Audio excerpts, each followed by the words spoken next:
નમસ્કાર દોસ્તો, સ્વાગત છે આપ સર્વનું તમારી પોતાની YouTube channel ocean coaching classes પર। મિત્રો, ધોરણ 8ની ગુજરાતી વિષયની જે સ્વ અધ્યયન પોથી છે 2025-26ની, તે સ્વ અધ્યયન પોથીના પાઠ નંબર 9 મજાનો ખજાનો નું સંપૂર્ણ અને સચોટ સોલ્યુશન આપણે આ વિડીયોની અંદર જોવાના છે। મિત્રો, અહીંયા તમે જોઈ શકો છો કે આ જે સ્વ અધ્યયન પોથીનો ભાગ 3 અહીંયા આપણને આપેલો છે, અને આ ભાગ 3ની અંદર જે આપણને પાઠ નંબર 9 આપેલો છે મજાનો ખજાનો સ્વ અધ્યયન પોથી, તેનું સંપૂર્ણ અને સચોટ સોલ્યુશન આપણે આ વિડીયોની અંદર જોવાના છે। મિત્રો, આપણી આ ચેનલ ઉપર ધોરણ 8ના દરેક વિષયની દરેક ભાગના જે સ્વ અધ્યયન પોથી છે તેના વિડીયો અને પીડીએફ મુકાઈ ચૂક્યા છે। અને મહત્વની વાત એ છે કે હવે તમને આ પીડીએફ વોટ્સઅપ પર પણ ઉપલબ્ધ છે, વોટ્સઅપ પર પણ તમે મેળવી શકો છો, તો જરૂરથી વોટ્સઅપ પર આ પીડીએફ મેળવી લેજો। પ્રશ્ન નંબર 1, ઉદાહરણ મુજબ શબ્દ પરિવાર બનાવો। ચાલો, પ્રોજેક્ટ તો એમાં આવશે પોસ્ટર, ચાર્ટ, ચિત્રો, માહિતી અને ફાઇલ। આકાશ તો એમાં આવશે તારા, ચંદ્ર, વાદળ અને વીજળી। સાયકલ તો એમાં આવશે ચક્કર, પેડલ, હેન્ડલ, બ્રેક અને ગિયર। પરિવાર તો એમાં આવશે પિતા, માતા, ભાઈ, બહેન અને દાદા। ત્યાર પછી છે પ્રશ્ન નંબર 2, શબ્દ જૂથ પરથી ઉદાહરણ મુજબનું વાક્ય બનાવો। આકાશ, ગ્રહો અને ભ્રમણ કક્ષા, તો વાક્ય બનશે આકાશમાં ઘણા ગ્રહો પોતાની ભ્રમણ કક્ષામાં ફરતા રહે છે। મિત્ર, ચિત્રકામ અને શોખ, તો વાક્ય બનશે મારા મિત્રને ચિત્રકામનો ખૂબ જ શોખ છે। શાળા, વર્ગ અને બાળકો, તો વાક્ય બનશે શાળામાં દરેક વર્ગમાં બાળકો ધ્યાનપૂર્વક ભણે છે। મહેનત, કામ અને સફળતા, તો વાક્ય બનશે મહેનતથી કરેલું કામ સદા સફળતા આપે છે।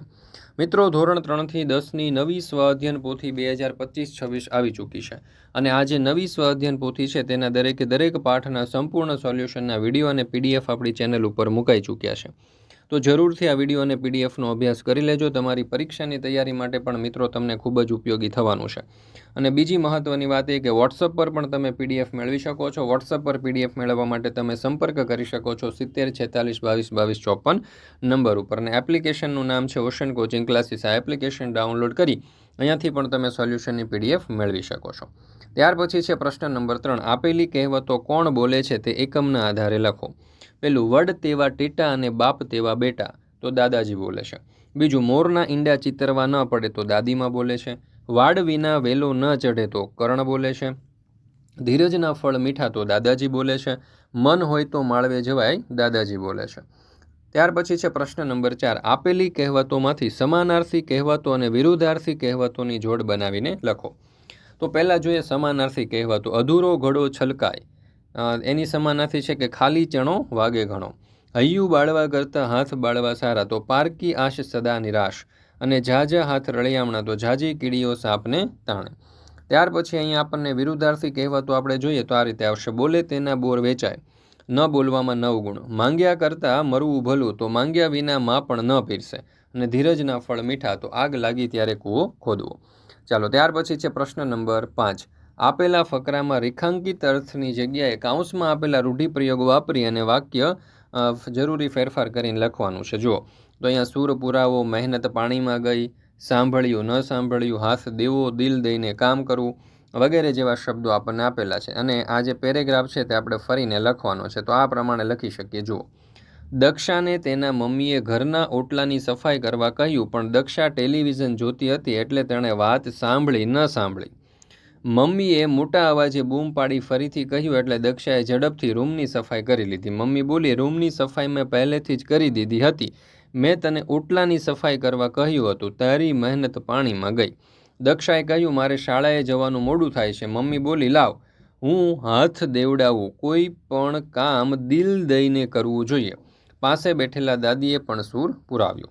ત્યાર પછી છે પ્રશ્ન નંબર 6, આપેલ કહેવતનો અર્થ સાચી રીતે વપરાયો હોય તેવા વાક્યની સામે નિશાની કરો। પેલું, મોરના ઈંડા ચિતરવા ન પડે, તો એમાં જવાબ આવશે કે સંતાનમાં અમુક શક્તિઓ વારસામાં આવતી હોય છે। બીજું, ઉતાવળે આંબા ન પાકે, તો કોઈ કાર્ય કરવામાં ઉતાવળ કરવી જોઈએ નહીં। ત્યાર પછી ત્રીજું, ઝાઝા હાથ રળિયામણા, તો અહીંયા આવશે કે સંપીને કામ કરવાથી કામ સારી રીતે થાય છે। વાડ વિના વેલો ન ચડે, તો પ્રગતિ માટે માર્ગદર્શન અને સહારાની જરૂર પડે। ત્યાર પછી છે પ્રશ્ન નંબર 7, આપેલા ફકરામાં જરૂરી ફેરફાર કરી ફકરો શુદ્ધ સ્વરૂપે ફરીથી લખો। તો જુઓ, આ જે પેરેગ્રાફ છે તે આપણે ફરીથી લખવાનું હોય તો આ પ્રમાણે લખી શકીએ। પૂજા સાયકલ લઈને બગીચામાં ફરવા ગઈ, બગીચામાં તેણે આઈસ્ક્રીમની દુકાન જોઈ, પૂજાને આઈસ્ક્રીમ ખાવાનું ખૂબ મન થયું। પણ તેની પાસે પૈસા ન હતા. પૂજાએ નિશ્વાસ નાખ્યો. થોડી વારમાં અંતરિક્ષમાંથી એક પરી આવી અને તેણે પૂજાને આઈસ્ક્રીમ આપ્યો. પૂજા ખુશ થઈ અને ઘરે ગઈ. ત્યાર પછી છે પ્રશ્ન નંબર 8. આપેલા વિધાન સામે તેને લગતી કહેવત લખો. રમેશનો સ્વભાવ અસલ તેના પિતા જેવો છે, તો વડ તેવા ટેટા અને બાપ તેવા બેટા. કબૂતરો શિકારીએ પાથરેલી ઝાડ લઈને ઉડ્યા, તો ઝાઝી કીડીઓ સાપને તણે. જીનલનું ચિત્ર પૂરું ન થયું કારણ કે તેને આશા હતી કે આસ્થા તેને મદદ કરશે, તો પારકી આશ સદા નિરાશ. ત્યાર પછી છે પ્રશ્ન નંબર 9. પ્રશ્નોના જવાબ લખો. પેલું દાદાજી બારીમાંથી શું જોઈ રહ્યા હશે? તો ઉત્તર, દાદાજી બારીમાંથી અનુપને તેમની સાયકલની ચેઇન ચડાવતો જોઈ રહ્યા હતા. તેઓ જોઈ રહ્યા હતા કે અનુપ પોતાના પ્રયાસથી સમસ્યા હલ કરવાનો પ્રયત્ન કરી રહ્યો છે. બીજું, સોહમને પ્રોજેક્ટ પૂર્ણ કરવા માટે કોણે અને કેવી રીતે મદદ કરી? તો સોહમને પ્રોજેક્ટ પૂર્ણ કરવા માટે કરણે બધા ગ્રહો, તારાઓ, તારામંડળ, સૂર્ય, ચંદ્ર, રોકેટ વગેરે કાગળમાંથી કેવી રીતે બનાવવા તે શીખવ્યું અને રાગિણીએ સૂર્ય, ચંદ્ર, તારા, ગ્રહો વગેરેનું સ્થાન નક્કી કરવામાં સોહમને મદદ કરી. કરણે સોનામાં સુગંધ ભળી એમ શા માટે કહ્યું? કરણે સોનામાં સુગંધ ભળી એ માટે કહ્યું કારણ કે અનુપે ચળકતા રંગો બતાવ્યા અને તે રંગો ગ્રહોના પ્રોજેક્ટમાં ઉમેરવાથી ચાર્ટ વધુ આકર્ષક બન્યો. ચોથું, કહેવત એટલે શું? તમને આવડતી કોઈ પણ 2 કહેવતો લખો. કહેવત એ લોકજીભે પરંપરાગત રીતે બોલાતા એવા શબ્દ છે જે જીવનના અનુભવ પરથી બનાવેલા હોય છે. મને આવડતી 2 કહેવતો છે, પારકી આશ સદા નિરાશ અને ધીરજના ફળ મીઠા. ત્યાર પછી 5મું, કહેવત સમજાવો, ધીરજના ફળ મીઠા. તો ધીરજના ફળ મીઠા કહેવતનો અર્થ છે કે જો આપણે ધીરજથી અને શાંતિથી મહેનત કરીએ તો સારું પરિણામ મળે છે. પાઠમાં સોહમે શાંતિથી પ્રોજેક્ટ ફરીથી બનાવ્યો અને અંતે તે સફળ રહ્યો એ કહેવતને તે સાર્થક કરે છે. મિત્રો, ધોરણ 3 થી 12ની કોઈ પણ પ્રકારની PDF અને PPT જો તમારે જોઈતી હોય તો એ તમને મળી જવાની છે ઓશિયન કોચિંગ ક્લાસીસ પરથી. જેમ કે કોઈ પણ પ્રકારની સ્વ અધ્યયન પોથીના સોલ્યુશન, કોઈ પણ પાઠની સમજૂતી અને કોઈ પણ પાઠની સ્વાધ્યાય સોલ્યુશન, કોઈ પણ ગાલા સ્વાધ્યાય પોથી, પ્રોજેક્ટ પ્રવૃત્તિ બુક, પ્રયોગ પોથી, ભૂગોળ પોથી, અંગ્રેજી ગ્રામર, યુનિટ ટેસ્ટ, IMP પ્રશ્નો, અસાઇનમેન્ટ કે કોઈ પણ પ્રકારના સોલ્યુશનની PDF તમારે જોઈતી હોય મિત્રો તો અહીંયાથી તમને મળી જશે ઓશિયન કોચિંગ ક્લાસીસ પરથી. જો WhatsApp પર પણ તમારે PDF અને PPT જોઈતી હોય તો WhatsApp પર પણ તમને PDF અને PPT મળી જવાની છે. નંબર તમને આપેલો છે 70 46 22 22 54.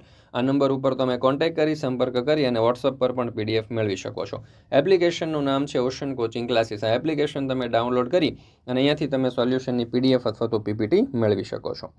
ચાલો, ત્યાર પછી છે પ્રશ્ન નંબર 10. કારણ આપો.